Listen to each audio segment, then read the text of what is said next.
everyone, this is Beth Bond with Southeast Green. I am doing another scope, and I'm sorry I'm a bit late. I told people I would be on board at 5:30, and I was trying to create a graphic to be, sort of professional about this, and lost track of time. And then someone called, and I was like, oh, the scope is supposed to start at 5:30, so just wanted to say hello to everyone. And I didn't think that 5:30 Eastern Standard Time would be a popular time, but it seems to be pretty popular. So hopefully people who aren't going to be able to join us live will be able to join us during the 24-hour period. But just so you know, I save all the scopes, and I do download them and save them to Southeast Green. So I am the curator of sustainable news at Southeast Green. We are the largest online news site for sustainable business and environmental policy news in the southeastern United States. And I attend events all over the place, where I am very famous for my tweeting. So it's no surprise that I ended up on Periscope, because it's sister company to Twitter. And so I've been very blessed, because I've learned so many different deep sort of stuff about different topics. And two of the topics I really like to focus on, though, is food and the natural food products segment. And I will be at Expo East in September in Baltimore, and hopefully we'll be doing some scoping from there, although I just saw a scope that was from a trade show, and it was technically a challenge, so we'll see how that goes. And then I also love solar, which is why we're talking about solar tonight. So the first thing I should do is give a shout out. The Georgia Solar Association is going to be having their solar summit in September, and you can get the information on our calendar on Southeast Green. So just go to southeastgreen.com and look in September, and you'll see the information for the event. It is a great event, and they always have speakers from all over the Southeast, and sometimes even nationally, come speak to the participants about what's going on in solar. And I have spent so much time there, I thought, you know what, we'll just answer questions. So the first thing you should know about solar is I really know about Georgia, because solar is energy, and because it is energy, each state has their own set of regulations. There are some national regulations, and particularly to safety and connecting the grid across the country, but for the most part, every single state has a different setup about how the Public Service Commission is set up. Now, not every state has a Public Service Commission. Every state has an equivalent to a Public Service Commission, but that is what it's called here in Florida and Alabama, Georgia. It's called the Public Service Commission, and PSC is how we refer to it. So anyway, what has happened in Georgia over the last couple of years is we went from a position where our largest utility, which is a great utility, and I'm very thankful for my air conditioning during the summer here in Atlanta, but the largest utility was saying solar wouldn't work in Georgia, to now we are the fourth largest state in the country at the end of this year, 2016, for installed solar.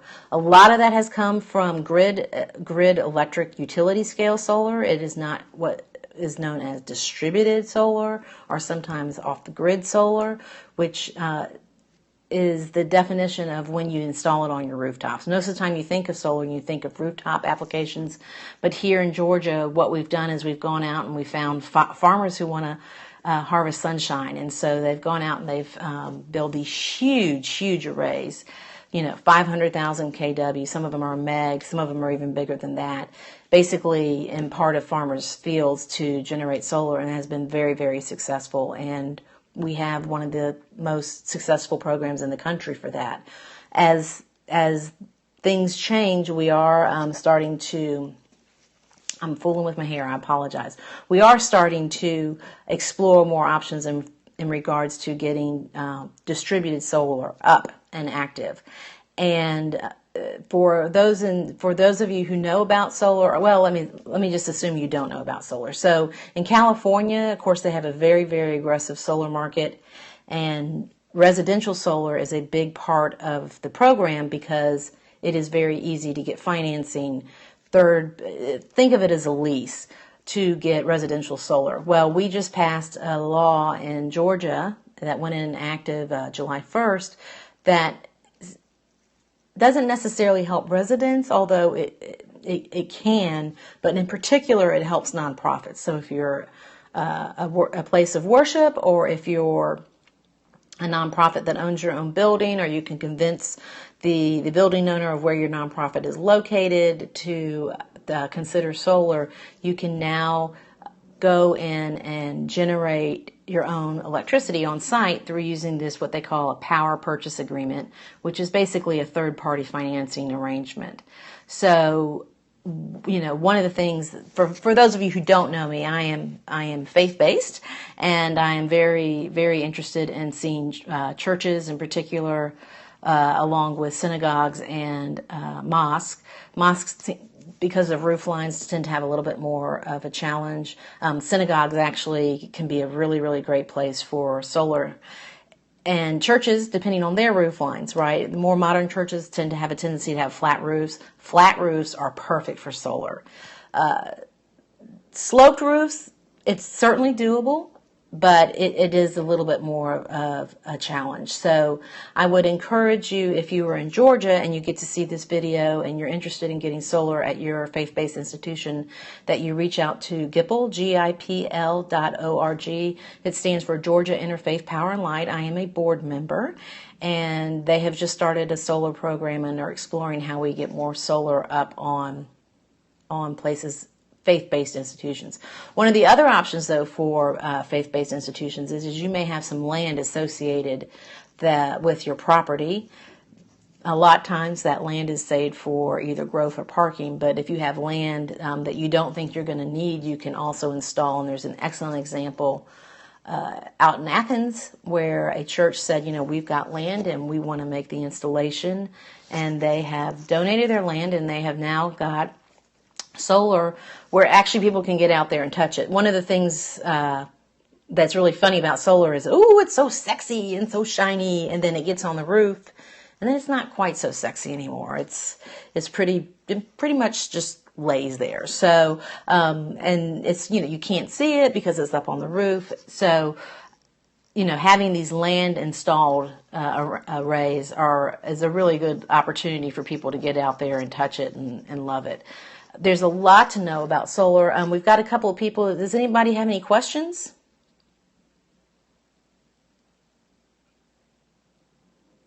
Okay, so one of the things you should know about solar if you're going to install it on your roof at home is the technology, of course, like everything else that has tech involved, is growing rapidly. And my cousin down in Florida called me, his cousin, the solar geek, to say, we're going to install solar. What do we need to do? And one of the first things I knew from his roof is they have a little bit of a shading issue. So what I suggested to him is, instead of getting a standard inverter, that even though it cost a little bit more money, he would be better off in the long run getting microinverters. Microinverters, let me back up. When you install a solar array, once it's all connected, it's essentially one big panel. And so if anything touches in regards to shading one panel, it can take down it'll stop producing. So the best way to install solar on your rooftop, especially if you have trees, and I am a big proponent of never cut down a tree for solar, is to get microinverters. And then that way, each individual panel functions individually in regards to collecting. And so if two panels have shading in the afternoon, the rest of the panels can still be collecting sun. And that's what he did, and his installer was so impressed with him that he knew about microinverters. And so it ended up being a great deal, and that's he's producing, he's producing all the time. It's very exciting. And of course, if you're into technology, you can get it downloaded to your phone, and you can punch up all these numbers and, totally geek out about what your solar array is doing from day to day and month over month, and, how much you're saving and all that kind of stuff. So, solar residential is sort of like the iPad for electricity production on your roof. It is still not a viable option for many, many people. It's still a big investment. But, some of the financing options is, well, the first thing is there is a 30% tax credit from the federal government. It is supposed to disappear in 2016. Of course, everyone's starting to focus on how do we get the tax credit to take, to stay beyond 2016. Who knows what will happen? It's politics. It's Washington. But if you are going to think about solar, you need to be operating on the fact that, hey, it's going to go away, and that 30% makes it really viable for many, many Americans. And so after December 31st, 2016, it's going to drop to 10%. So it's going to be a significant drop. You need to be thinking about it now, though, because panel manufacturers, they're manufacturers and they schedule out their manufacturing. And I was at the Athens Town Hall solar meeting last week covering the event, and one of the solar installers here in Georgia stood up and said, we already have panel people saying we're done, we're sold out. So, you want to make sure you get your order in so people can ramp up, because there will be a ramping up, for making sure that everyone gets it in 2016. So beyond that, you want to get a good installer, and remember, your installer is not a roofer. They do have expertise in installing panels on roofs, but you want to make sure that you have a good, solid roof. If you have an old roof, you do not want to install solar until you get that roof replaced, because the worst thing you want to do is install the panels and then 3 years later turn around and have to uninstall the panels so you can install the new roof. The good news, though, is about your roof is one of the things I love about solar is the unintended benefits. I talk about this a lot. I have a radio show that I broadcast on a pretty much weekly basis called Speaking of Green. You can check it out on Southeast Green. There's a link on the top left-hand corner of the page. Or you can also listen to it on Blog Talk Radio. But one of the things that I talk about is unintended benefits. Many times corporations have to think about mitigating factors and unintended consequences, right? We hear that all the time. But solar has unintended benefits. And so once you install that solar on your roof, you are now extending the life of your roof, because your roof's not getting beat up from the sun. Instead of the sun just pounding down on your roof, you are now collecting it for energy to offset your energy use. And many states, there are buyback programs.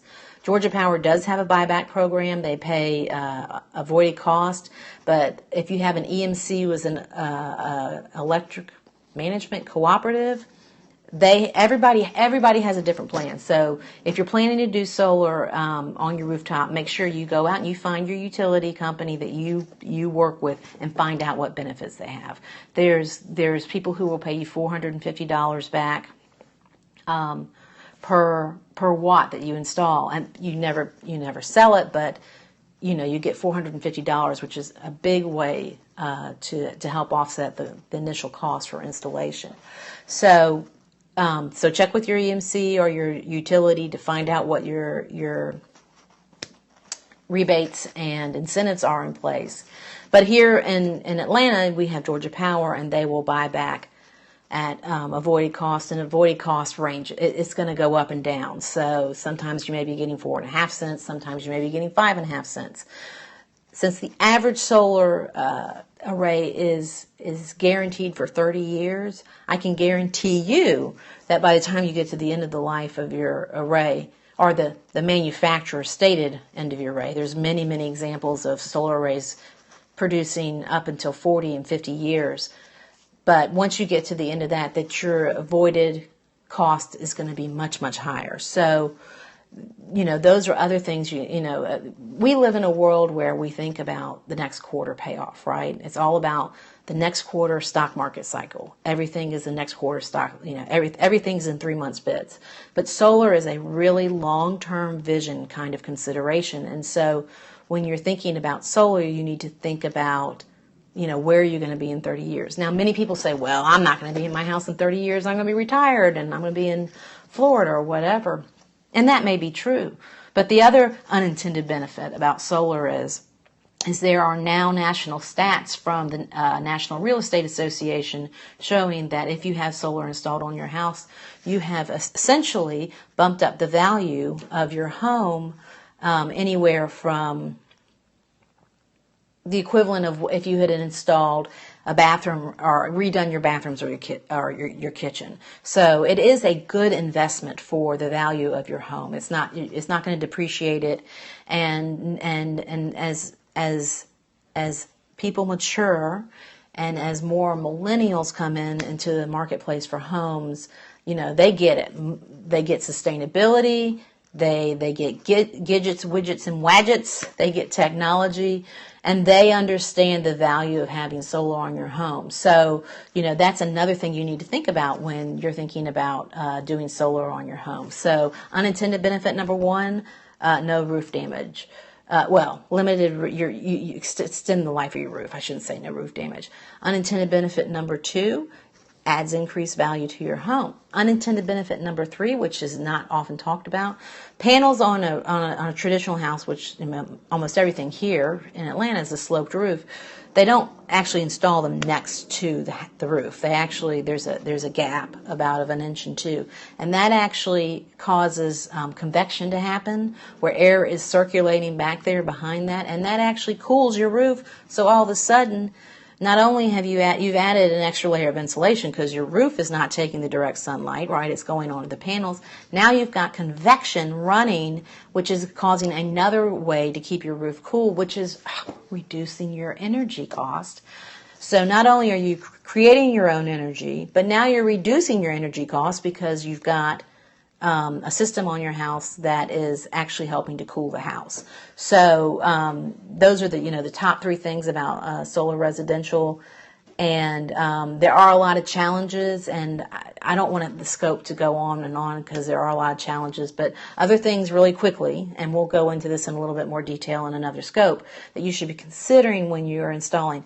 First, check your utility, find out your rebates. Second, check with your accountant, see how this is going to help with your taxes. Third, if you're in an HOA, homeowners association, you need to check with them. We are finding in Georgia there are a lot of people, just like when satellite dishes, there used to be all these arguments about satellite dishes and where they were positioned and everything. Now it's done. And as solar becomes more accepted, this will not be an issue. But right now, check with your HOA. And if your HOA has a clause saying stuff about attachment to the roof and everything, be prepared to, follow through with your HOA. And just so you know, on Southeast Green, that we do have a business directory and we have attorneys who help people who are trying to fight their HOA. Not that I want to scare you away, but I do want you to be set for the realities of what can happen. So anyway, once again, thank you so much for joining us on Periscope. I really enjoy doing these scopes, being able to talk instead of type, because I always tell people I'm from Alabama. English is my second language. And remember that you can visit Southeast Green. You can also, I also did a radio show for about 9 months called Talk Solar. And you can find, it was very much industry driven, but you can listen to those on Blog Talk Radio /Talk Solar if you want to dig in more with the solar. And we also have episodes on Speaking of Green. You can just type in solar and there will be caboodles, as my mother would say, of articles on Southeast Green and episodes of Speaking of Green about solar. So thanks so much for tuning in, and we'll look forward to the next scope.